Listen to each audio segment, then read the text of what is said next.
إن الحمد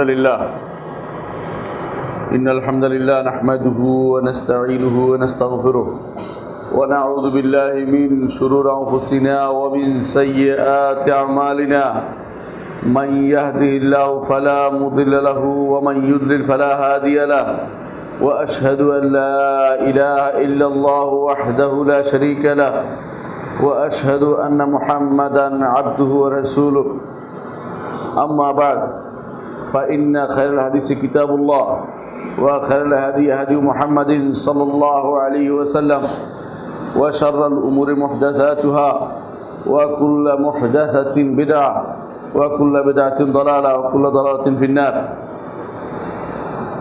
أيها الناس يا أيها الذين آمنوا اتقوا الله وقولوا قولا سديدا يصلح لكم أعمالكم ويغفر لكم ذنوبكم ومن يطع الله ورسوله فقد فاز فوزا عظيما সম্মানিত মুসল্লিয়ান কিরাম, সফলতা কিভাবে পেতে হবে আল্লাহ তাআলা কোরআনে কারীমে তা উল্লেখ করেছেন।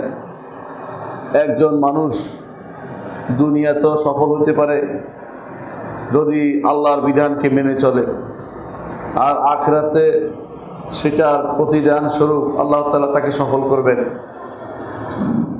আল্লাহর বিধানকে মানতে হলে আল্লাহ তাআলা দুনিয়াতে যেভাবে চলতে বলেছেন সেভাবে তাকে চলতে হবে।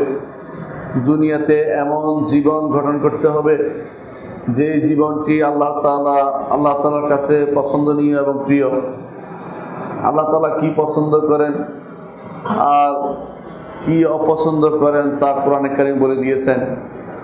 আল্লাহ তাআলা আমাদের কাছ থেকে চান আমরা যেন জাহান্নামের আগুন থেকে বেঁচে যাই। সেজন্য আল্লাহ তাআলা বলছেন, কু আনফুসাকুম ওয়া আহলিকুম নারা, নিজেদেরকেও বাঁচাও জাহান্নাম থেকে, পরিবারকেও জাহান্নাম থেকে বাঁচাও। একজন মানুষের বড় দায়িত্ব হচ্ছে নিজেকে রক্ষা করা এবং নিজের অধীনস্থ লোকদেরকে জাহান্নামের আগুন থেকে রক্ষা করা। এই দায়িত্ব প্রত্যেকের উপর কর্তব্য। যার পরিবার আছে তার পরিবারকে রক্ষা করতে হবে, যদি কারো পরিবার নাই তার নিজেকে রক্ষা করতে হবে। এই জন্য আল্লাহ তাআলা বলে দিয়েছেন, কু আনফুসাকুম ওয়া আহলিকুম নারা, তোমার নিজেকে এবং তোমার পরিবারকে জাহান্নাম থেকে বাঁচাও। ওয়াকুদুহান নাস ওয়াল হিজারা, যেই জাহান্নামের ইন্ধন হচ্ছে মানুষ এবং পাথর। আলাইহা মালাইকাতুন গিলাদুন শিদাদুন লা ইয়াসুনাল্লাহ মা আমারাহুম ওয়া ইয়াফআলুনা মা ইউমারুন। এই জাহান্নামের দায়িত্বে নিয়োজিত রয়েছে এমন ফেরেশতারা যারা রহম করবে না, দয়া করবে না। গিলাদ শিদাদ, কঠোর হস্তে তারা তাদেরকে জাহান্নামে ফেলে রাখবে। লা ইয়াসুনাল্লাহ মা আমারাহুম, আল্লাহ তাদেরকে যে নির্দেশ দিয়েছেন সেটা অবাধ্য হয়ে কোনো রকমের জাহান্নাম থেকে পার হওয়ার কোনো পথ তারা পাবে না কেউ। সেজন্য এই জাহান্নাম থেকে বাঁচার জন্যই দুনিয়ার বুকে নবীদেরকে পাঠানো হয়েছে, আল্লাহর কিতাব নাজিল করা হয়েছে। দুনিয়ার বুকে যত রকমের বিধিবিধান আছে সবই উদ্দেশ্য হচ্ছে জাহান্নাম থেকে বাঁচা এবং জান্নাতে প্রবেশ করা। জাহান্নাম থেকে বাঁচতে হলে দুনিয়ার বুকে সেই রকমের আমল করতে হবে, নিজেকে তৈরি করতে হবে, নিজের পরিবারকে তৈরি করতে হবে যেভাবে আল্লাহ তাআলা নির্দেশ দিয়েছেন। মুহাম্মদ রাসূলুল্লাহ সাল্লাল্লাহু আলাইহি ওয়াসাল্লামকে আল্লাহ তাআলা বলছেন, ওয়া'মুর আহলাকা বিস-সালাতি ওয়াসতাবির আলাইহা লা নাসআলুকা রিজকান নাহনু নারযুকুকা ওয়াল আকিবাতু লিত-তাকওয়া। আপনার পরিবারকে নির্দেশ দেন সালাতের। পরিবারকে সালাতের নির্দেশ দিতে বলা হয়েছে। পরিবার যেন বকে না যায়, পরিবার যেন বিনষ্ট না হয়ে যায়, তার দায়িত্ব তার উপর আল্লাহ তাআলা দিয়ে দিয়েছেন।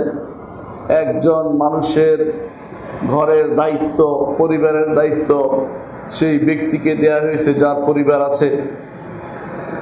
যদি তাকে বিনষ্ট করে, তার খোঁজ খবর না নেয় পরিবারের, আল্লাহ তাআলার কাছে তাকে সেটার জন্য জবাবদিহি করতে হবে। নবীকে বলছেন যে আপনি সালাতের নির্দেশ দেন পরিবারকে, ওয়াসতাবির আলাইহা, এর উপর সবর করুন। অর্থাৎ সালাতের নির্দেশ দিতে গিয়ে বিরক্ত হবেন না, সালাতের নির্দেশ দিয়েই থাকেন।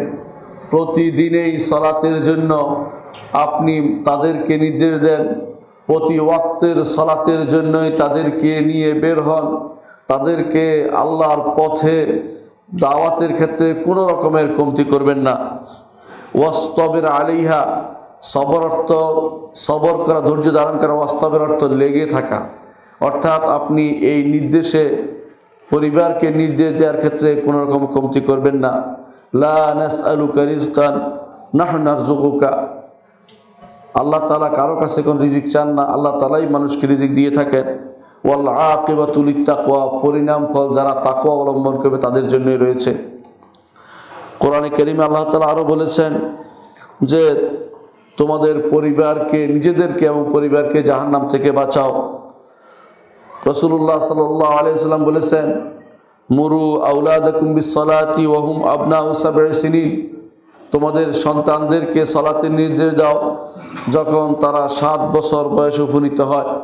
ওয়াদরিবুহুম আলাইহা ইযা বালাগু ওয়া হুম আবনাউ 10 সিনিন, তারা যখন 10 বছর উপনীত হয় তখন সালাত না পড়লে তাদেরকে প্রহার করো, তাদেরকে মারো।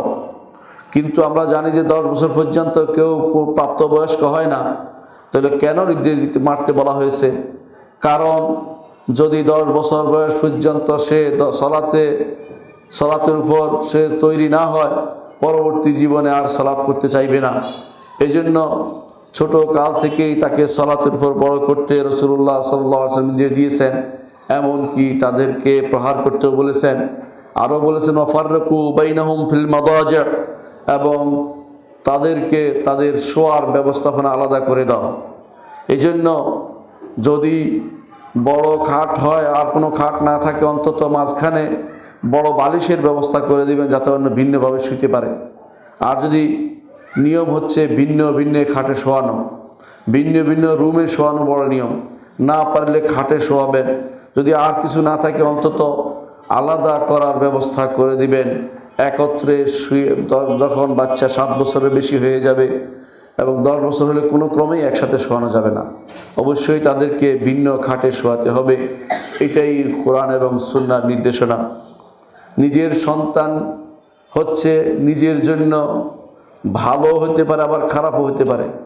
সন্তান আপনাকে জাহান্নামে যাওয়ার মাধ্যম হতে পারে, আবার সন্তান আপনার জন্য জান্নাতেরও কারণ হতে পারে।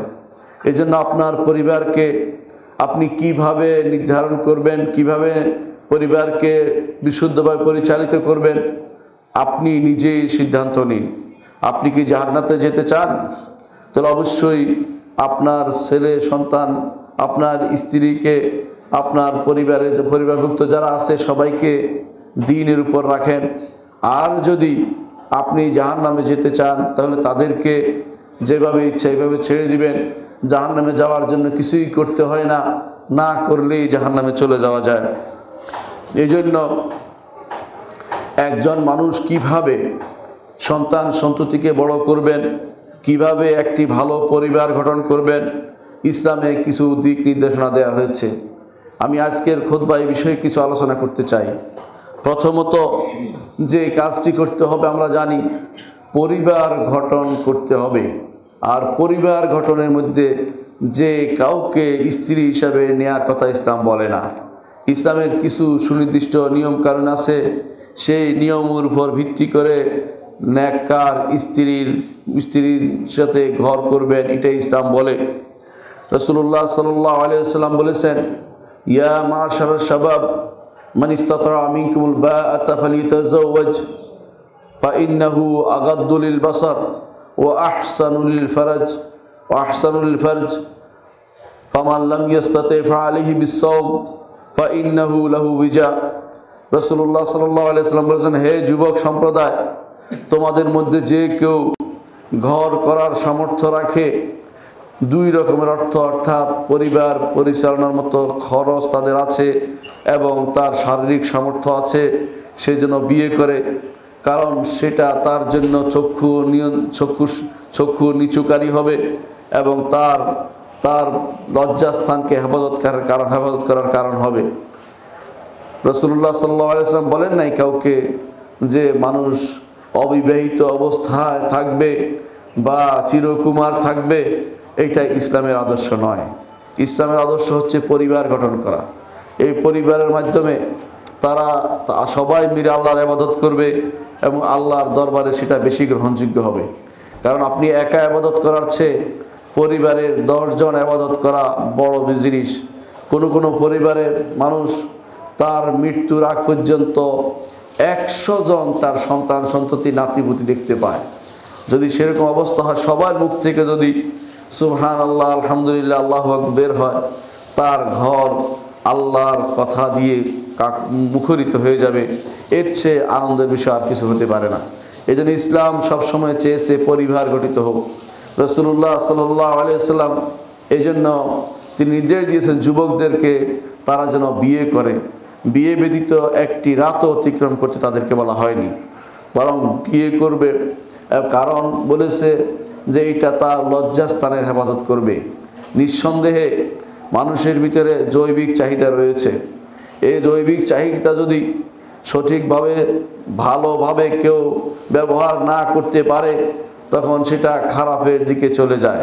সেজন্য ভালোভাবে ব্যবহার করার জন্য শরীয়ত পথ উন্মুক্ত করে দিয়েছে। রাসূলুল্লাহ সাল্লাল্লাহু আলাইহি ওয়াসাল্লাম বলেছেন আগাদ্দুল বাসার, চোখ নিচু করবে। একজন মানুষ যখন বিয়ে করে তখন তার চক্ষু নিচু হয়, যখন তার পরিবারের কাছে সে যেতে পারে। আর যখন বিয়ে করবে না তখন তার চোখ বিভিন্ন দিকে ঘুরে বেড়ায়, বিভিন্ন দিকে খুঁজে বেড়ায়। এটা হচ্ছে শরীয়তের নির্দেশনার বাইরে। এই জন্য বিয়ে করার কথা আল্লাহ রাসূল সাল্লাল্লাহু আলাইহি ওয়াসাল্লাম বলেছেন। রাসূলুল্লাহ সাল্লাল্লাহু আলাইহি ওয়াসাল্লাম শুধু যুবকদের নয়, যাদের স্ত্রী নাই তাদেরকে ঘর বানাতে বলেছেন। আল্লাহ তাআলা বলছেন, ওয়া আনকিহুল আয়ামা মিনকুম ওয়াস-সালিহিনা মিন ইবাদিকুম ওয়া ইমাইকুম ইয়াকুনু ফুকারা ইউগনিহিমুল্লাহু মিন ফাদলি। তোমাদের মধ্যে যাদের স্বামী নাই এবং তোমাদের মধ্যে যাদের স্ত্রী নাই, তারা পরস্পর যেন বিবাহ বন্ধনে আবদ্ধ হয়। যদি তারা ফকির হয়, আল্লাহ তাদেরকে ধনী করে দিবেন। কিভাবে ধনী করে দিবেন? এটা আব্দুল্লাহ ইবনে মাসউদ রাদিয়াল্লাহু আনহু বলেছেন। তিনি বলেছেন, ওয়াইলুন লিমান লাম ইয়াতলুবুল গিনা বিজওয়াজ, তার জন্য ধ্বংস যে ব্যক্তি বিয়ের মাধ্যমে নিজে স্বয়ং সম্পূর্ণ হতে চায় না। বিয়ের মাধ্যমে দুটি ব্রেন এক কেন্দ্রিক হয়ে যায়, ঘরকে পরিচালনা চিন্তা করে। তারা আর উড়নচণ্ডী হয় না, যেখানে রাত সেখানে কাত হয় না। চিন্তা করে যে 10টি টাকা যদি বাঁচে আমার সন্তানের ভবিষ্যৎ হবে, আগামী সময় আমি ব্যবহার করতে পারবো, এই চিন্তা করে। যেখানে সেখানে বন্ধুদের আড্ডায় সমস্ত পয়সা নষ্ট করে না। এইভাবেই মানুষ স্বাবলম্বী হতে পারে বিয়ের মাধ্যমে। সেজন্য আল্লাহ তাআলা তিনি বিয়ের নির্দেশ দিয়েছেন। নবী মুহাম্মদুর রাসূলুল্লাহ সাল্লাল্লাহু আলাইহি ওয়াসাল্লাম বিয়ের নির্দেশ দিয়েছেন এবং বিয়েকে আল্লাহ তাআলা একটি ফিতরি জিনিস বানিয়েছেন, অর্থাৎ স্বাভাবিক জিনিস বানিয়েছেন, অস্বাভাবিক কিছু বলেন নাই। আল্লাহ তাআলা কোরআনে কারীমে স্ত্রী সন্তান সন্ততি সেগুলো যে তার জন্য নেয়ামত, এটাকে তুলে ধরেছেন এবং এ দ্বারা তিনি বলতে চেয়েছেন যে এর মাধ্যমে একজন মানুষ আল্লাহর নেয়ামত ভোগ করে থাকে।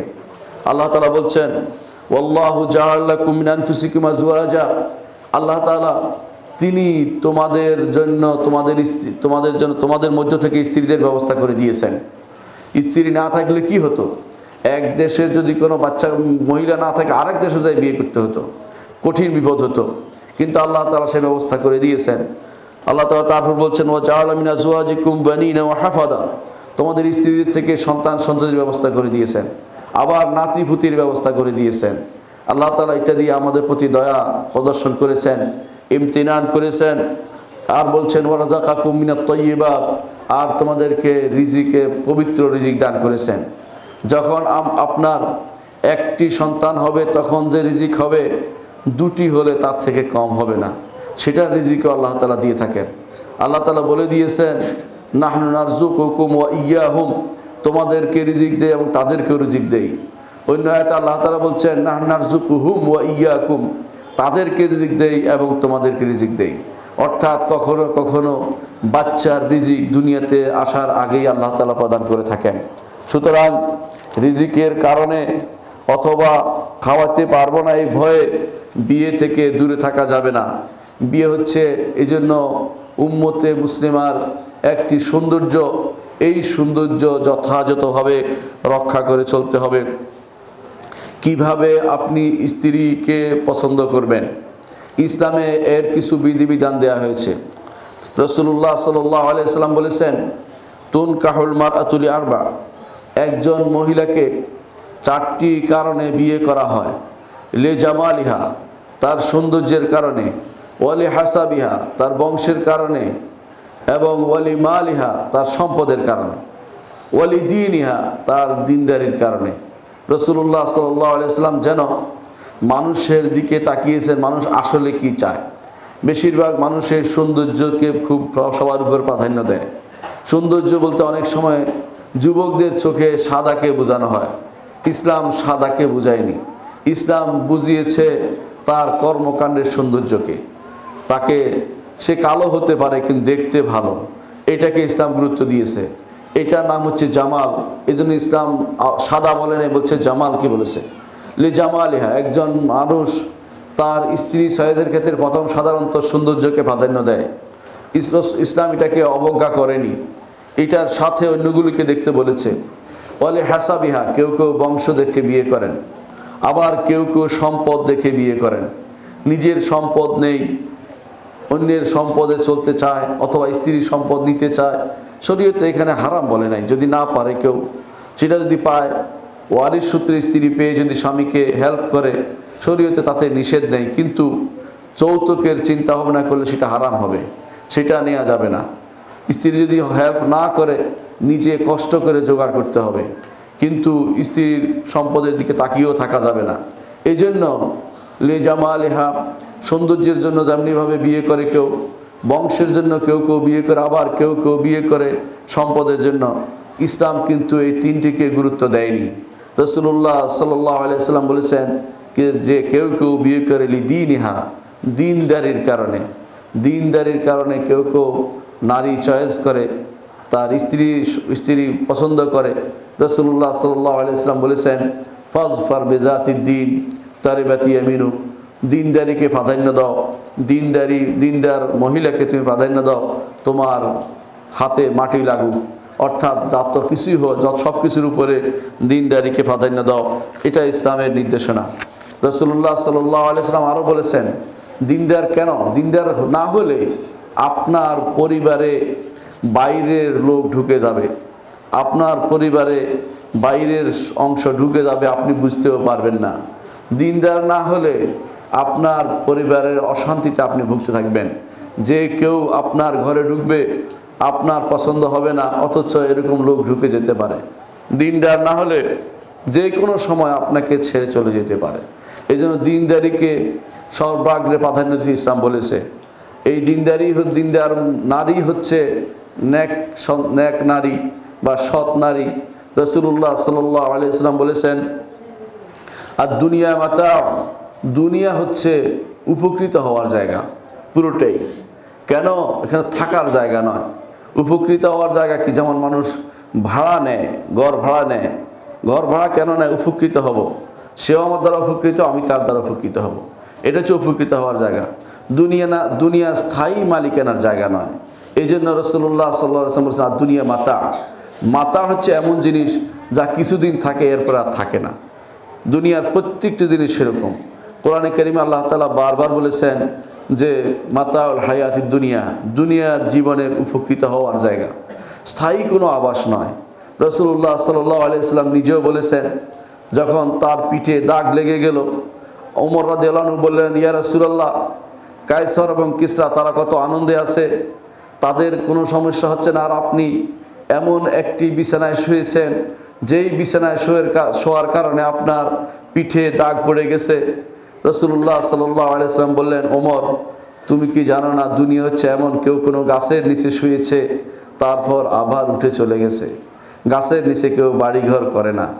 এই জন্য দুনিয়া হচ্ছে মাতা, সবচেয়ে উপকৃত হওয়ার জায়গা।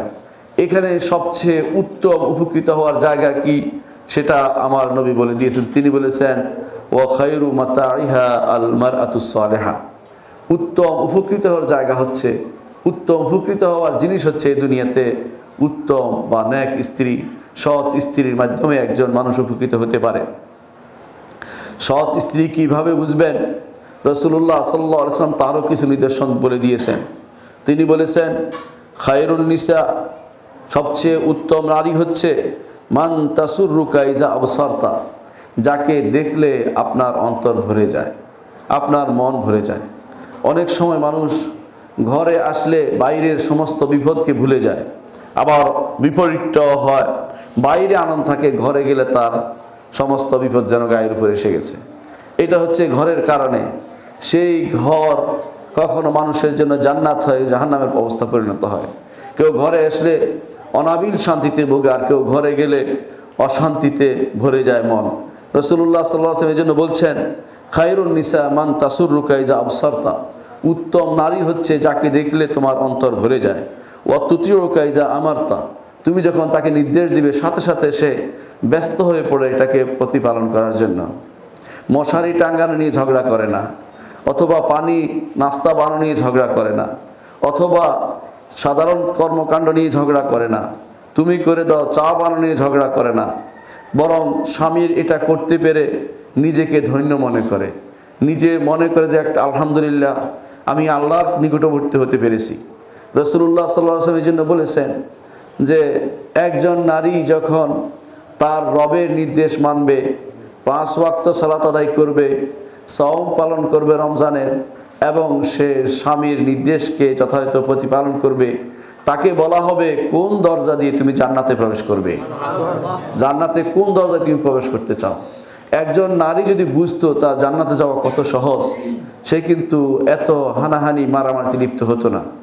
দুনিয়ায় পুরুষদের সাথে সে যে প্রতিযোগিতা করছে, দুনিয়া কামানোর জন্য পাগল হয়ে যাচ্ছে, দুনিয়াতে নিজেকে প্রকাশ করার জন্য ব্যস্ত হয়ে পড়ছে, নিজের দিন এবং নিজের সম্মান মর্যাদা সব খুইয়ে বসছে, এর কিছুই সে করতো না।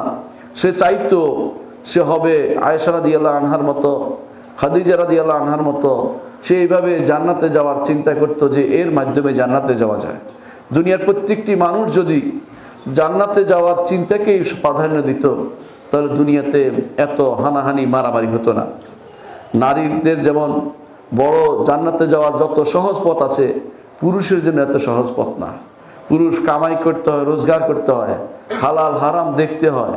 নারীর এই সমস্যা নেই, নারী যা খায়, স্বামী যা দিবে সেটা তার জন্য হালাল হয়ে যাবে, কারণ স্বামী তাকে লালন পালন করতে দায়িত্বপ্রাপ্ত। কিন্তু পুরুষ হালাল দেখতে হয়, তাকে কোথায় হালাল আছে তা খুঁজে বেড়াতে হয়, কষ্ট হয়, তাকে কষ্ট করে উপার্জন করতে হয়। নারীকে আল্লাহ তাআলা উপার্জন থেকে দায়িত্ব থেকে মুক্ত করেছে, নিজের উপর নিজে দায়িত্ব ইচ্ছা করে বাড়িয়ে নিয়েছে। তারা বাড়িয়ে নিয়ে বিপদে পড়ে, সেই টাকা দিয়ে অন্যায় করে, আবার সেটার যাকাত না দিলে গুনাহে পড়ে, আবার সেটার কারণে বের হয়ে পড়লে পর্দা লঙ্ঘিত হয়, আল্লাহর ফেরেশতাদের লানতে পতিত হয়, না স্বামীর কথা না শুনলে লানতে পড়তে হয়। জাহান্নামে যাওয়ার জন্য তার এটাই যথেষ্ট যে বাইরে বের হয়েছে। রাসূলুল্লাহ সাল্লাল্লাহু আলাইহি ওয়াসাল্লাম বলেছেন, আল মারআতু আওরা, একজন নারী হচ্ছে ঢেকে রাখার জিনিস। ফাইজা খারাজাত ইস্তাশরাফাহা শায়তান, নারী যখন বের হয় শয়তান তার দিকে উকি মারে, শয়তান তাকে পেয়ে বসে। এই জন্য একজন নারী তার ঘরে হচ্ছে সবচেয়ে তার প্রিয় জায়গা। সালাতের জন্য তাকে মসজিদ থেকে ঘরে উত্তম বলা হয়েছে, সাধারণ জায়গা থেকে ঘরের একান্ত রুম যেটা তার, সেটাতে সালাত আদায় করা তার জন্য আরও বেশি উত্তম বলা হয়েছে। কোনো বর্ণনায় বলা হয়েছে যে সেখানে পড়া তার জন্য 25 গুণ বেশি সওয়াবের জিনিস। তাহলে বোঝা গেল নারীর জন্য ঘর কত উত্তম। আমরা যারা নারীরা বাইরে বেরিয়ে পড়েছে এমনিতেই, তারা মসজিদে আসবে না, অন্য কোথাও গেলে তাদের জন্য বেশি সওয়াব, এটা আমরা বলছি না। তাদের জন্য অন্তত মসজিদে আসা উচিত। যারা মসজিদে আসছে, বাইরে ঘুরে বেড়ায়নি, তারা অন্তত রাসূলুল্লাহ সাল্লাল্লাহু আলাইহি ওয়াসাল্লামের যুগের সাহাবিয়াদের মতো হতে পারে। তারা মসজিদে আসতো, কিন্তু তারা যেখানে সেখানে ঘুরে বেড়াতো না। যেখানে সেখানে ঘুরে বেড়ানোর বিপরীতে আল্লাহ তাআলা বলছেন, ওয়ালা তাবাররাজনা তাবাররুজাল জাহিলিয়াতিল উলা, যে জাহিলি যুগের নারীদের মতো তোমরা এইভাবে শরীর খুলে ঘুরে বেরিয়েও না। আজ এটা যেন প্যাশনে পরিণত হয়েছে। বরং উল্টোটা, কেউ যদি বোরকা পরে তার দিকে ভিন্ন দৃষ্টি তাকানো হয়, কেউ পর্দা করলে তার সম্পর্কে কিভাবে তাকে পর্দা থেকে বের করতে হবে, এই চিন্তায় মুনাফেকরা, আল্লাহ দুশ্মনরা তাদের পিছনে লেগে থাকে। এর কারণ হচ্ছে ইসলাম আজ দৈন্য দশায় পতিত হয়েছে। ইসলাম হয়ে গেছে এখন অপরিচিত। রাসূলুল্লাহ সাল্লাল্লাহু আলাইহি ওয়াসাল্লাম যা বলেছেন, বাদাল ইসলামু গরীবান ওয়া সায়াউদু কামা বাদা ফাতুবা লিল গুরাবা। ইসলাম শুরু হয়েছিল গরীব অবস্থায়, অচেনা অবস্থায়। মানুষ এটাকে চিনতে পারতো না কি জিনিস। দূর দূরান্ত থেকে দুই একটা পাওয়া যেত, দেখতো এটা কারা, এরা কারা, এরকম অবস্থা হয়ে গেছে। রাসূলুল্লাহ সাল্লাল্লাহু আলাইহি ওয়াসাল্লাম বলেছেন, যেরকম রাসূলের যুগে ছিল মানুষ চিনত না, দূর দূরান্ত থেকে দুই একজন ইসলাম গ্রহণ করছে, রাসূল বলেছেন সায়াউদু কামা বাদা, এরকম অবস্থায় পরিণত হবে আবার ইসলাম। দূর দূরান্ত থেকে মানুষ দেখবে লক্ষ লক্ষ নারী কর্মে যাচ্ছে পর্দা ব্যতীত, লক্ষ লক্ষ নারী রাস্তায় হাঁটছে পর্দা ব্যতীত, স্কুল কলেজ ইউনিভার্সিটি পূর্ণ হয়ে যাচ্ছে বেপর্দা নারী দিয়ে। সেখানে দুই একজন পর্দাওয়ালা নারী দেখলে রসুলের যুগের সেই নারীদের কথা মনে হবে। যখন ইসলাম দেখতে প্রাথমিক যুগে ইসলামের যখন পর্দাওয়ালা নারী দেখলে মানুষের কাছে আশ্চর্য লাগতো, সেরকম অবস্থা চলে গেছে আজ এখন।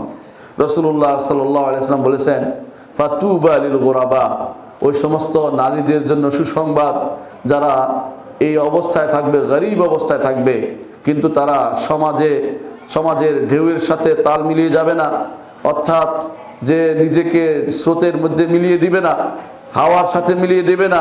তারা প্রবৃত্তিকে দমন করবে কষ্ট করে এবং পর্দার মধ্যে থাকবে এবং দিনদারির মধ্যে থাকবে, নেককার নারী হবে।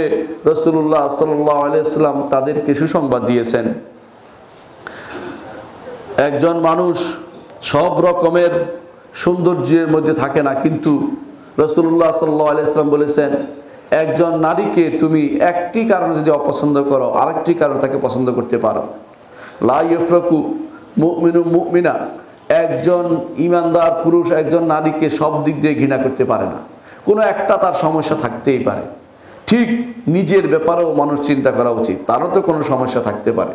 সুতরাং সব সময় নারীর দোষ তালাশ করতে নিষেধ করা হয়েছে।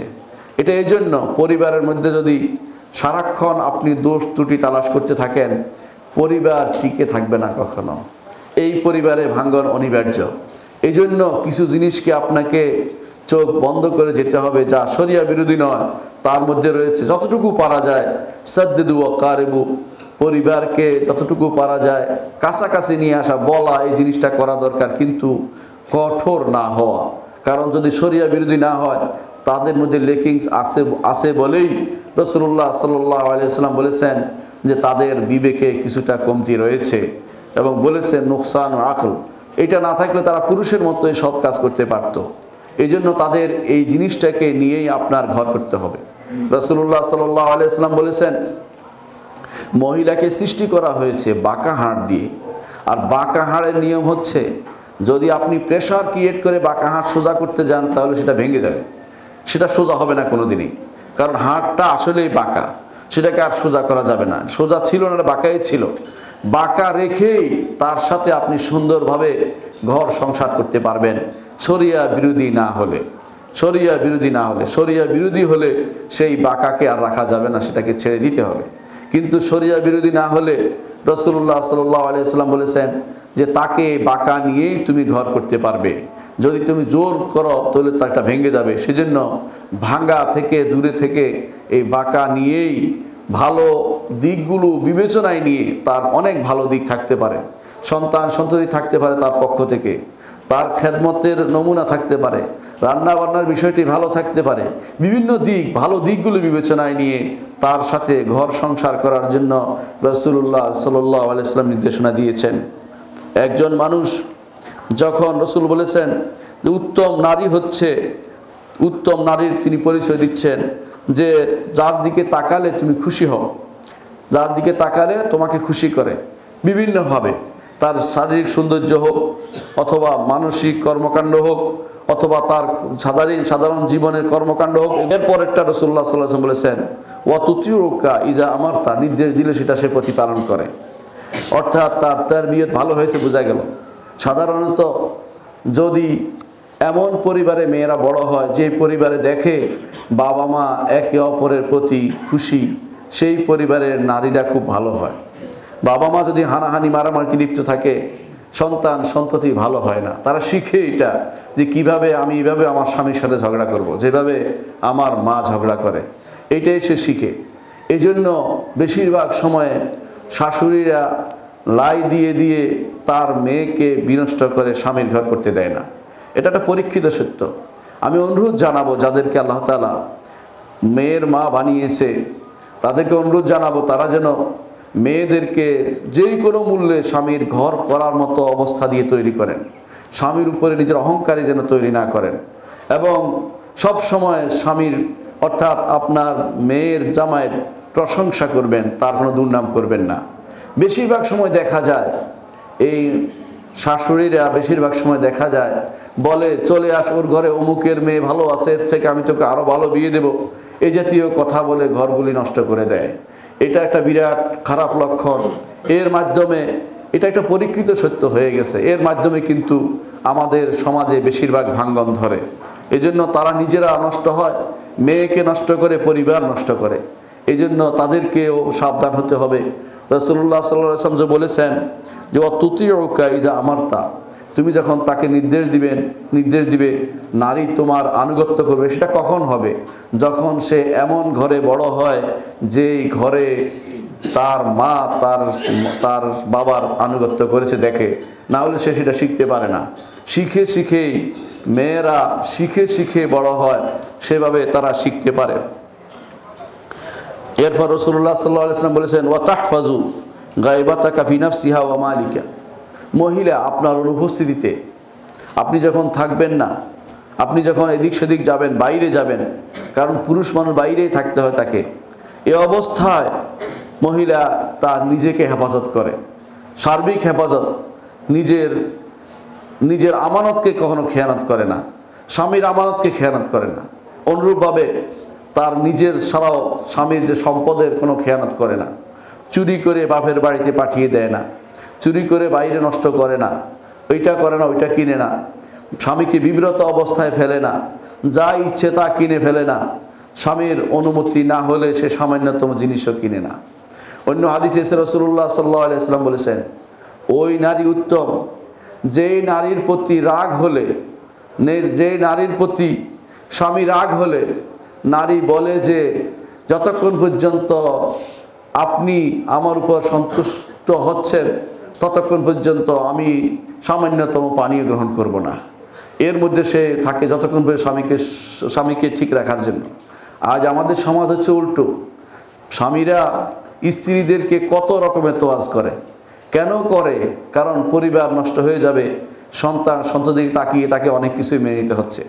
অথচ রাসূলুল্লাহ সাল্লাল্লাহু আলাইহি ওয়াসাল্লাম বলেছেন যখন নারী এরকম অবস্থায় যাবে যে এটা হচ্ছে উত্তম নারী, যে স্বামীর রাগ দেখলে যতক্ষণ না স্বামী খুশি হচ্ছে ততক্ষণ পর্যন্ত তার চোখে ঘুম আসে না, এটা হচ্ছে উত্তম নারীর লক্ষণ।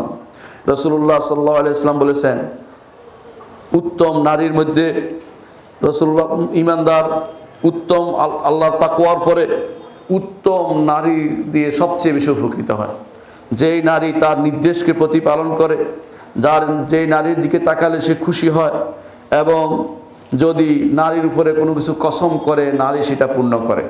কসম করে কি? শপথ করে বলে যে আমি শপথ করে বলছি তুমি আমাকে ভর্তা দিয়ে ভাত দেবে, নারী চেষ্টা করে যে কোনো মূল্যে তাকে সেটা করে দেওয়ার জন্য। অথবা শপথ করে বলে যে আমাকে তুমি চা খাওয়াবে, সে যে নিয়ে বাড়াবাড়ি করে না, বরং তাকে চা খাওয়ার ব্যবস্থা করে দেয়। একটি পরিবারে যদি দুইজন কর্তা হয় সেই পরিবারে শান্তি থাকে না। একজনকে কর্তা মেনে নিতেই হয়।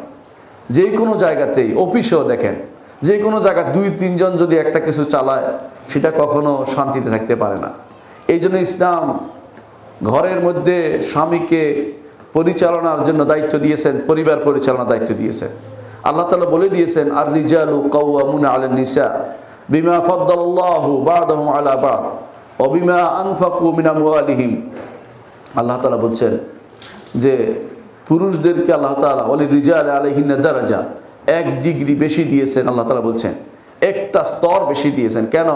পরিবার টিকিয়ে রাখতে হলে একজনের কথা শুনে চলতে হবে, সে হচ্ছে পুরুষ মানুষ। সুতরাং এই জন্য আল্লাহ তাআলা বলছেন রিজাল কাওয়ামুনা আলান নিসা, নারীর উপরে পুরুষকে আল্লাহ তাআলা কর্তৃত্বকারী করে দিয়েছেন।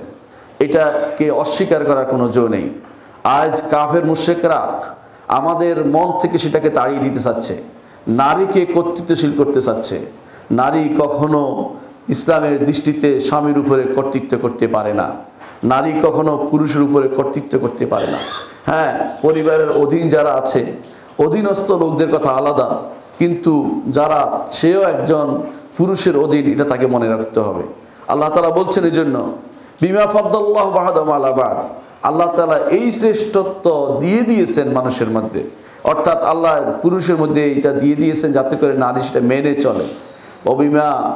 বিমা আনফাকু মিন আমওয়ালিহিম, আর এই কারণে যে তারা সম্পদ ব্যয় করে নারীর জন্য, সেই জন্য তাকে অবশ্যই পুরুষের নির্দেশনা মেনে চলতে হয়। শরীয়ত যতক্ষণ পর্যন্ত শরীয়ত বিরোধী না হবে। এক বোন আমাকে প্রশ্ন করেছেন, তিনি তালিম করতে বের হন, স্বামী নিষেধ করেছেন, এখন কি করবেন? আমি বলছি আপনি স্বামীর ঘর করবেন, তালিম বন্ধ করে দেন। বলছে এই সেই বিভিন্ন রকমের সওয়াবের কথা তিনি বললেন। আমি বলছি এই সবগুলি আপনি পাবেন স্বামীর আনুগত্য করে তার ঘরে থাকলে। ঘর স্বামীর নির্দেশনার বাইরে আপনি বাইরে গেলে আপনার গুনাহ হবে, আপনার প্রত্যেকটি পদক্ষেপ গুনার মধ্যে যাবে, আপনার এই সওয়াব হবে না। এই তালিমের জন্য বের হওয়া আপনার জন্য জায়েজ হবে না, কারণ আপনার ঘর হচ্ছে তালিমের জায়গা। এই জন্য আমরা দেখতে পাই না উম্মাহাতুল মুমিনিন রাসূলুল্লাহ সাল্লাল্লাহু আলাইহি ওয়াসাল্লাম স্ত্রীদেরকে তারা ঘর থেকে বের হয়ে জায়গায় জায়গায় গিয়ে তালিম দিয়েছেন, দেখা যায় না। কেন? কারণ ইসলাম তালিমের জন্য পুরুষদেরকে নির্দেশনা দিয়েছেন। নারীরা যা জানে তাদের কাছে যারা আসবে তাদের পড়াবে, কিন্তু তারা কারো কাছে যাবে না, তারা কোনো বাড়িতে বাড়িতে ঘুরে বেড়াবে না, তারা দূর দূরান্তে যাবে না। এই জাতীয় জিনিসগুলো আমাদের সমাজের ফিতনা তৈরি করছে। অনেক ঘরে শান্তি নেই, কিন্তু তারা বলতে পারছে না। ইসলামের দোহাই দিয়ে অনেকে নিজের স্বামীকে এইভাবে বিব্রত করছে। তারা চায়, অনেকে চায় তাদের পরিবারের মধ্যে স্ত্রী তার পরিবারের মধ্যে বসে থাকুক, দিনদারি শিখুক, নিজেকে এবং সন্তানদেরকে শিখায় যথেষ্ট। প্রত্যেকটি পরিবারের যদি কোনো স্ত্রী তার সন্তানকে শিখায়, দিনদারির উপরে রাখে, তাহলে তার কারো বাইর হওয়ার প্রয়োজন হয় না। কিন্তু শিখার জন্য নারী যেতে পারবে, শিখতে পারবে যদি স্বামীর অনুমতি পায়। না হলে ফরজটা শুধুমাত্র যেগুলি ফরজ, যেগুলি না হলে নয়, যেমন সলাৎ যেটা তার উপর ফরজ, সলাৎ শিখতে হলে স্বামী যদি শিখাতে না পারে তাকে, যে ফরজটা শিখার জন্য সে স্বামীর অনুমতি ব্যতীতও যেতে পারবে। এর অতিরিক্ত যেটা নফল, ফজায়েল, ফজিলতের কাজ শিখার জন্য দূর দূরান্তে যাওয়া কখনো নারীর জন্য হারাম না, কখনো হালাল নয়, সবটাই হারাম। বিষয়টা আমাদের মনে রাখা উচিত। রাসূলুল্লাহ সাল্লাল্লাহু আলাইহি ওয়াসাল্লাম বলেছেন যে একজন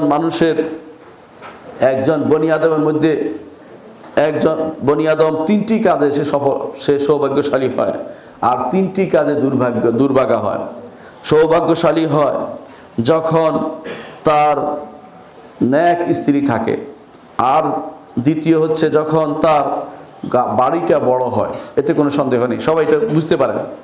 সৎ স্ত্রী হলে এবং ঘরটা যদি বড় হয়, বিশাল বাড়ি হয়, ছোট আকারের না হয়, তার মধ্যে প্রশান্তি বিরাজ করে।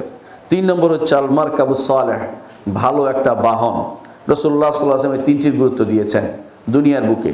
তারপর তিনি আরও বলেছেন যে দুর্ভাগা ওই ব্যক্তি বনি আদম, যেই মারআতুসু, তার স্ত্রী খারাপ এবং তার ঘরটা ছোট, দয়িক, সংকীর্ণ, সেটা তার জন্য ক্ষতিকর, এবং তার বাহনটাও তাকে ঠিকমতো সার্ভিস দিচ্ছে না, এরকম হলে এটা তার জন্য ক্ষতিকর।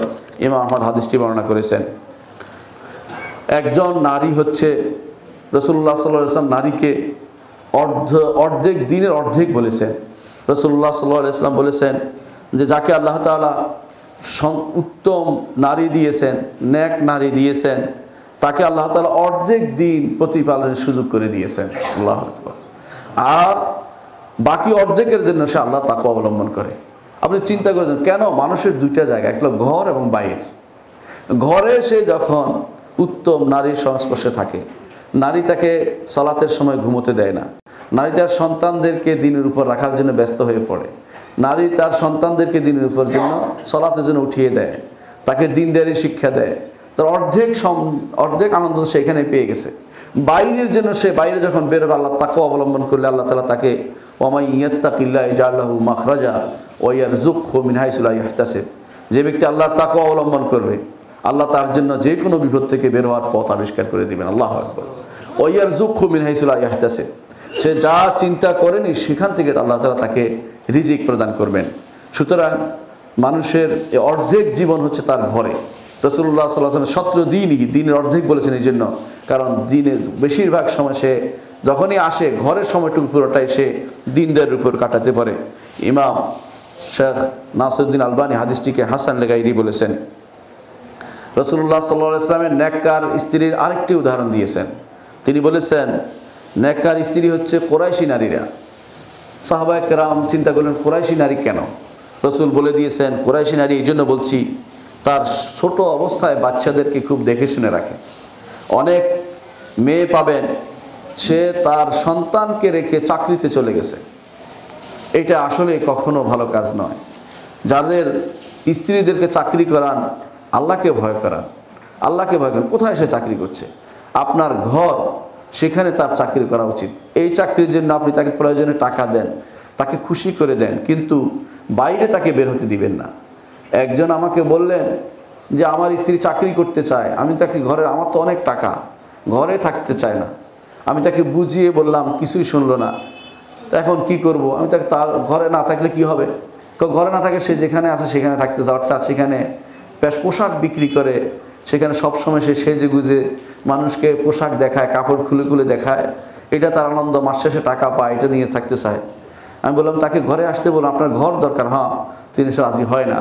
শেষ পর্যন্ত ভয় দেখিয়েছে তালাকের, বলছে তালাক তো আমি দিয়ে দেবো তোমাকে, মানে তালাক দিয়ে চলে গেছে, বাচ্চাগুলি রেখে চলে গেছে। কত কঠিন দেখেন। এগুলি কখনো নেককার নারীর লক্ষণ হতে পারে না।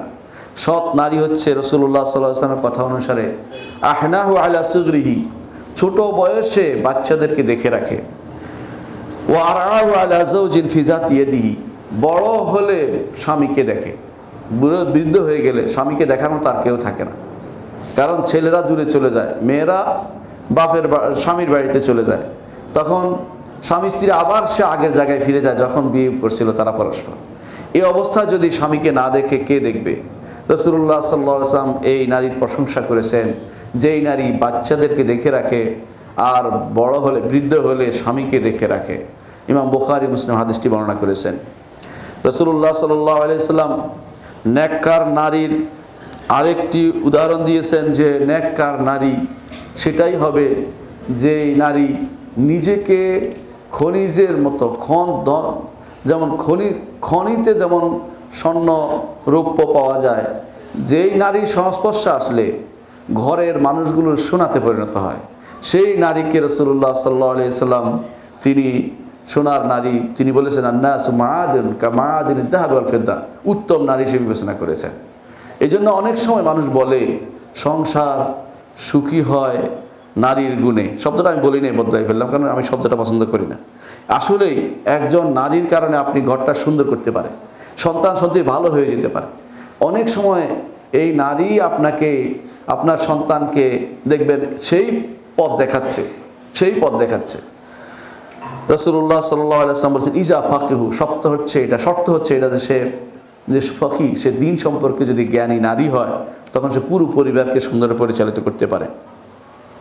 নেককার নারীর আরেকটি উদাহরণ হচ্ছে রাসূলুল্লাহ সাল্লাল্লাহু আলাইহি ওয়াসাল্লাম বলেছেন যে সে স্বামীকেও যেমন ভালোবাসে, সন্তান হওয়াকে ভালোবাসে। আজকের দিনে সন্তান হওয়া যেন একটা বিরক্তির ব্যাপার হয়ে দাঁড়িয়েছে। কারো এখন চিন্তা করে সন্তান কেন নিচ্ছে, এবং কেউ বলে কত ব্যবস্থা আছে, এক ব্যবস্থা নিলেই হয়, নাউজুবিল্লাহ। কেউ সন্তান পাইলে তার কষ্ট হয়, সামনের বারে বাবুর স্বাস্থ্য ক্ষতি হয়ে যাবে বোর, এই জাতীয় কথাবার্তা তাদের মধ্যে চলে। এটা রাসূলুল্লাহ সাল্লাল্লাহু আলাইহি ওয়াসাল্লাম আদর্শ বিরোধী। রাসূলুল্লাহ সাল্লাল্লাহু আলাইহি ওয়াসাল্লাম বলেছেন তাযাওয়াজুল ওয়ালুদ আল ওয়াদুদ ফা ইন্নী মুকাথিরুম বিকুমুল উমাম, তোমরা বিয়ে করো ওয়ালুদ সন্তান হয় এরকম মেয়েদেরকে, এবং ওয়াদুদ স্বামীকে ভালোবাসে এরকম মেয়েদেরকে। ফাইন্নী মুকাসিরুম বিকুমুল উমাম, আমি হাসরের দিন তোমাদের নিয়ে বেশি উম্মত আছে বলে বড়াই করব। আল্লাহু আকবার। রাসূলুল্লাহ সাল্লাল্লাহু আলাইহি ওয়াসাল্লামের সেই সুযোগ আপনি দিবেন না।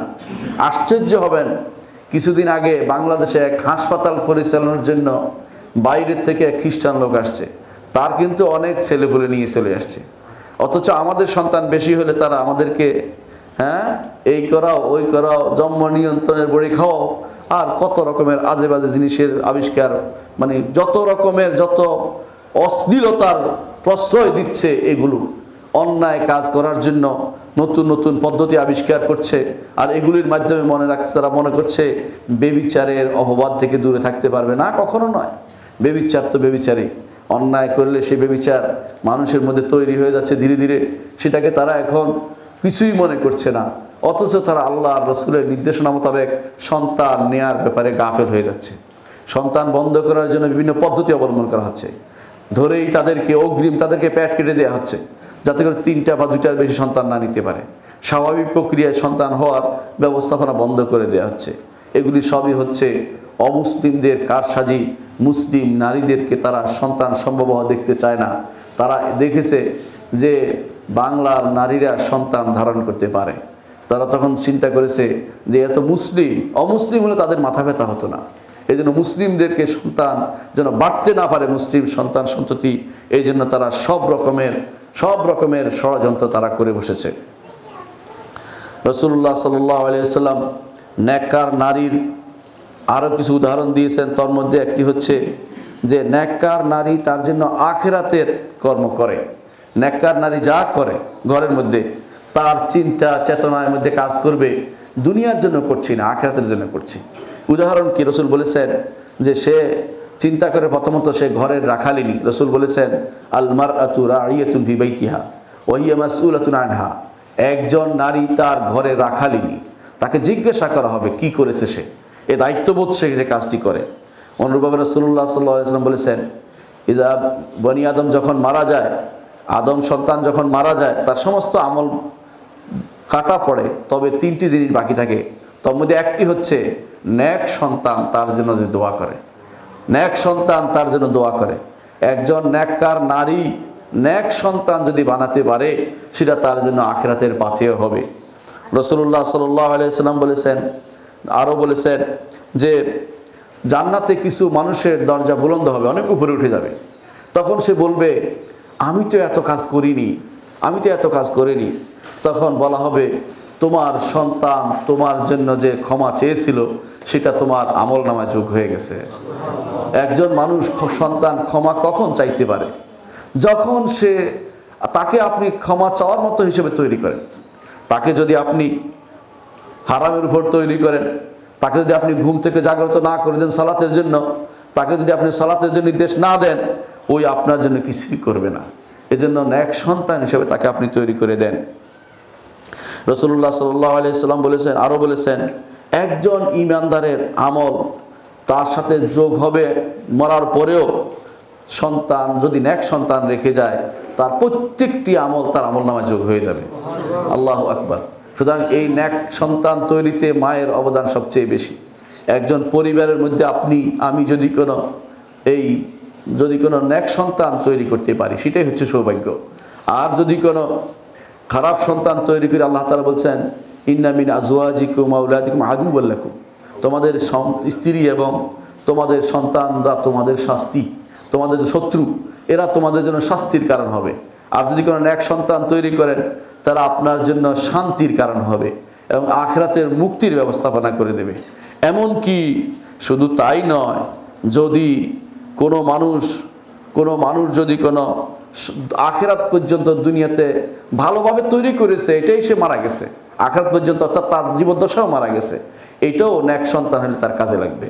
হাদিসে আছে রাসূলুল্লাহ সাল্লাল্লাহু আলাইহি ওয়াসাল্লাম বলেছেন, এই নেক সন্তানের ব্যাপারে রাসূল বলেছেন যে তার আগে যে ব্যক্তি মারা গেছে, তার সন্তান দুনিয়াতে থাকতে তার যদি কোনো সন্তান মারা যায় নেককার অবস্থায়, ওয়ালাদুন সালেহ, নেককার অবস্থায় যদি কোনো বাচ্চা মারা যায়, তাহলে এইটা কিয়ামতের দিন তার আমল নামাতে ভারী হবে সবচেয়ে বেশি। তাহলে এই নেক সন্তান তৈরি আপনি কেন করবেন না? করার জন্য, নেক সন্তান তৈরির জন্য নেককার স্ত্রীর কোনো বিকল্প নেই। নেককার স্ত্রীর কোনো বিকল্প নেই, কারণ আপনি অল্প সময় সন্তানের সাথে থাকেন, বেশিরভাগ সময় আপনি বাইরে থাকেন। এই জন্য নেক সন্তান তৈরি করা একটি গুরুত্বপূর্ণ কাজ। আমাদের উচিত হচ্ছে এমন পরিবার তৈরি করা, এমন পরিবার গঠন করা, এমন পরিবার প্রথম থেকে বেছে নেওয়া, যেই পরিবারের স্বামী স্ত্রীরা, যেই পরিবারের নারীরা ঘর করবে। ঘর না করে যারা রাস্তায় ঘুরে বেড়াবে, বিশ্বাস করুন কোনো দিন ভালো আপনি পাবেন না সেই পরিবার থেকে।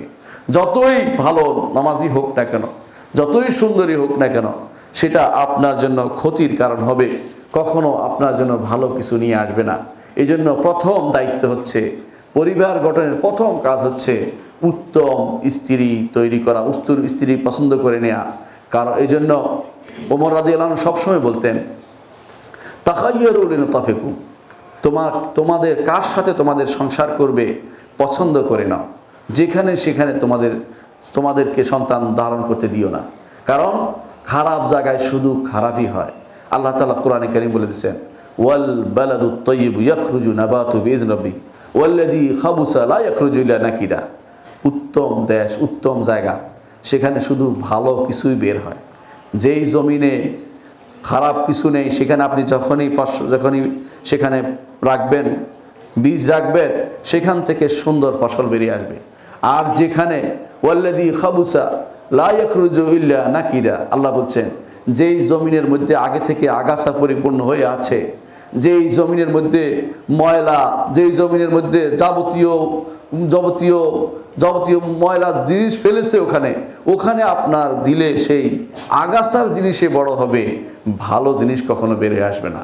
এই জন্য প্রথমেই চিন্তা করবেন যুবকদের উদ্দেশ্যে যে ভালো স্ত্রী চয়েস করা একটা দুনিয়ার নেয়ামত। আপনি সব সময় চিন্তা করবেন ওই নারীকে ঘর করতে হবে, ওই নারীকে নিয়ে ঘর করবেন যেই নারী আপনার ঘরে থাকবে। এই জন্য প্রথমেই যখন তাদের সাথে কথা হবে, বিয়ে, জিজ্ঞাসা করবেন ঘরে থাকবে কি না। যদি বলে চাকরি করবে, আগে থেকেই তাকে ছেড়ে দিন, ঘরে থাকতে হবে। ঘরে থাকা এটা শর্ত করে দেন, কারণ আজ ঘরে থাকাটা হচ্ছে একটা বড় জিহাদ নারীদের জন্য, আপনার জন্য। তাদেরকে ঘরে রাখতে পারলে আপনার অর্ধেক আপনি পেয়ে গেলেন জীবনের সুখ। আর যদি ঘরের বাইরে করতে পারেন, রাসূলুল্লাহ সাল্লাল্লাহু আলাইহি ওয়াসাল্লাম যেভাবে বলেছেন, আপনার জীবন বিষময় হবে এবং সেটা হবে আপনার জন্য দুনিয়া এবং আখিরাতের জন্য ক্ষতিকর। আল্লাহ আমাদেরকে বুঝার তৌফিক দান করুন। আকুলু কওলি হাযা ওয়া আস্তাগফিরুল্লাহ লি ওয়া লাকুম ওয়া লিসাইরিল মুসলিমিন ফাস্তাগফিরু ইন্নাহু হুয়াল গাফুরুর রাহিম। ইন্নাল হামদালিল্লাহ নাহমাদুহু ওয়া নাস্তাঈনুহু ওয়া নাস্তাগফিরুহু ওয়া নাউযু বিল্লাহি মিন শুরুরি আনফুসিনা ওয়া মিন সাইয়্যাতি আমালিনা। মান ইয়াহদিহিল্লাহু ফালা মুদিল্লা লাহু ওয়া মান ইউদ্লিল ফালা হাদিয়া লাহু। وأشهد أن لا إله إلا الله وحده لا شريك له وأشهد أن محمدا عبده ورسوله أما بعد। সম্মানিত মুসলিয়ান কিরাম, বলছিলাম যে একজন নারী চিন্তা করবে সব সময়, একজন পুরুষ চিন্তা করে, পরিবারের লোক চিন্তা করবে কোথায় আমার ভালো রয়েছে। সন্তান যদি ভালো তৈরি করতে পারেন, আপনি আখিরাতে ভালো পাবেন। ঠিক ছেলে সন্তান নয়, মেয়েতেও অনেক সময় মেয়েদের ব্যাপারে আমাদের সমাজে নেগেটিভ চিন্তাভাবনা চলে। মেয়ে হইলে কিভাবে বিয়ে দেব, কোথায় বিয়ে না হলে কি করব না করব, এত চিন্তা করার আপনার প্রয়োজন নেই। আপনার দায়িত্বটুকু আপনি পালন করুন। আপনার দায়িত্ব কি? রাসূলুল্লাহ সাল্লাল্লাহু আলাইহি ওয়াসাল্লাম বলেছেন, কেউ যদি 3টি মেয়েকে বড় করে তোলে, আদব শিক্ষা দেয়, দ্বীনের উপর রাখে, তারপর তাকে যত পাত্রে দান করে, সুপাত্রে দান করে, রাসূলুল্লাহ সাল্লাল্লাহু আলাইহি ওয়াসাল্লাম বলেছেন জাহান্নাম থেকে সেটা তাকে বাঁচার কারণ হয়ে যাবে। বিরাট জিনিস, কিন্তু জাহান্নাম থেকে বাঁচার কারণ হয়ে যাবে। সিত্রান, তাকে বাধা দিয়ে রাখবে, জাহান্নামে যেতে দিবে না, বাধা হয়ে দাঁড়াবে। রাসূলুল্লাহ সাল্লাল্লাহু আলাইহি ওয়াসাল্লামের এক সাহাবী দাঁড়িয়ে বললেন, ইয়া রাসূলুল্লাহ, 2 জন হলে কি হবে? রাসূল বললেন যে 2 জন হলেও হবে। আরেক সাহাবী বললেন যে একজনের কথা বলতে ভুলে গেছি, কিন্তু রাসূলুল্লাহ সাল্লাল্লাহু আলাইহি ওয়াসাল্লাম বলেছেন এমন কি কেউ যদি একটি মেয়েকেও সুন্দরভাবে তৈরি করতে পারে সেভাবে, সেটাও তার জন্য জাহান্নামে যাওয়া থেকে বাধা হয়ে দাঁড়াবে।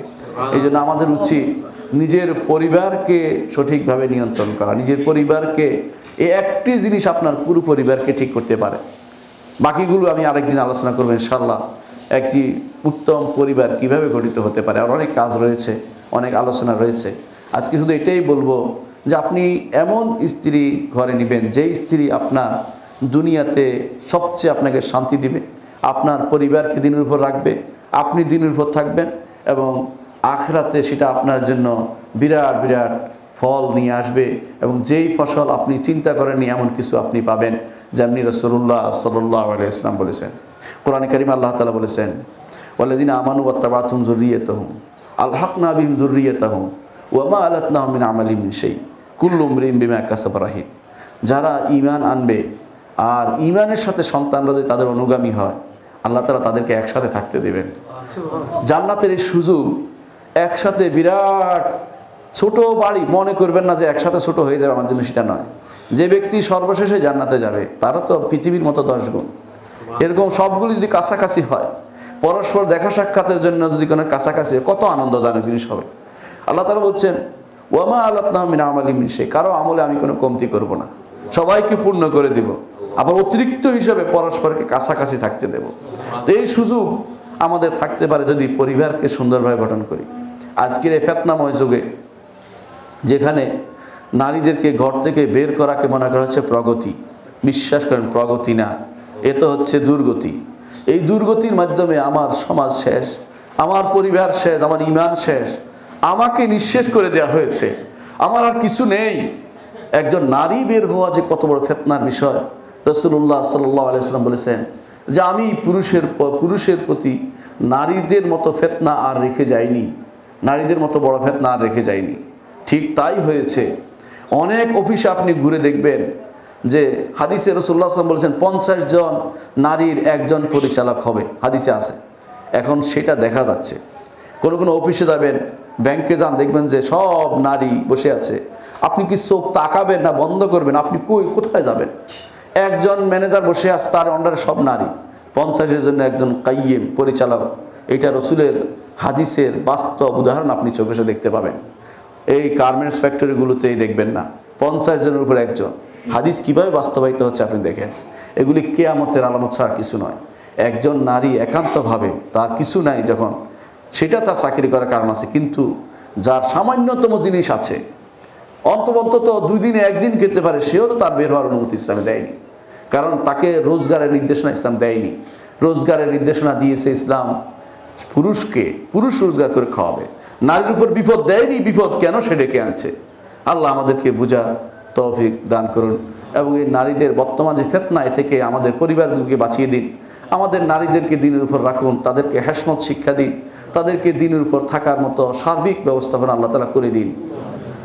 আল্লাহ ওয়াসাল্লু আলা সাইয়্যিদিল বাশারিয়া কামা আমারাল্লাহু আযজা ওয়া জাল্লা ফি কিতাবিহি ওয়া সান্না বিমালাইকাতিল মুসাববিহাতিল কুদসি ওয়া যাল্লাতা বিকুম আইয়ুহাল মুমিনুন ফাকালা তাআলা মুখবিরা ওয়া আমিরা ইন্নাল্লাহা ওয়া মালাইকাতাহু ইউসাল্লুনা আলান নাবিয়্যি ইয়া আইয়ুহাল্লাযিনা আমানু সাল্লু আলাইহি ওয়া সাল্লিমু তাসলিমা। وقال النبي صلى الله عليه وسلم من صلى عليه مرة صلى الله عليه بعشرا اللهم صل على محمد وعلى آل محمد كما صليت على إبراهيم وعلى آل إبراهيم إنك حميد مجيد اللهم بارك على محمد وعلى آل محمد كما باركت على إبراهيم وعلى آل إبراهيم إنك حميد مجيد اللهم ارض عن الخلفاء الراشدين أبي بكر وعمر وعثمان وعلي وعن سائر الصحابة والتابعين رضوان الله عليهم أجمعين اللهم اغفر لنا ولإخواننا الذين سبقونا بالإيمان ولا تجعل في قلوبنا غلا للذين آمنوا ربنا إنك رؤوف رحيم اللهم انصر المسلمين في كل مكان اللهم أيدهم بتأييدك يا رحمن আল্লাহ মুসলিমদের তুমি সাহায্য করো আল্লাহ, মুসলিমদের তুমি সাহায্য করো আল্লাহ। আল্লাহ ইসলামে যারা এর সবাইকে তুমি সাহায্য করো আল্লাহ, আমাদেরকে তুমি বিপদ আপদ থেকে মুক্ত করে দাও আল্লাহ। আল্লাহ কাফেররা ষড়যন্ত্র করছে মুসলিমদেরকে দুনিয়া মাটি থেকে উৎখাত করে দিবে আল্লাহ, আল্লাহ তাদেরকে তুমি উৎখাত করে দাও আল্লাহ। আল্লাহ সাত্তিদ শুমুল আদাইল মুসলিমিন ইয়া আরহামার রাহিমিন। আল্লাহ আমাদের শত্রুদেরকে তুমি সমূলে ধ্বংস করে দাও আল্লাহ, তাদেরকে হেদায়েত না দিলে সমূলে ধ্বংস করে দাও আল্লাহ। আল্লাহ আমাদেরকে তাদের বিজয় দান করো আল্লাহ। আল্লাহুম্মা গফির লানা আজমাইন ইয়া আরহামার রাহিমিন। ইবাদাল্লাহ রাহিমাকুমুল্লাহ ইন্নাল্লাহ ইয়া'মুরু বিল আদলি ওয়াল ইহসান ওয়া ইতা'i যিল কুরবা ওয়া ইয়ানহা আনিল ফাহশা'i ওয়াল মুনকারি ওয়াল বাগই ইয়া'ইযুকুম লা'আল্লাকুম তাযাক্কারুন ওয়া লাযিকরুল্লাহি আকবার আল্লাহু ইয়া'লামু মা তাসনাউন।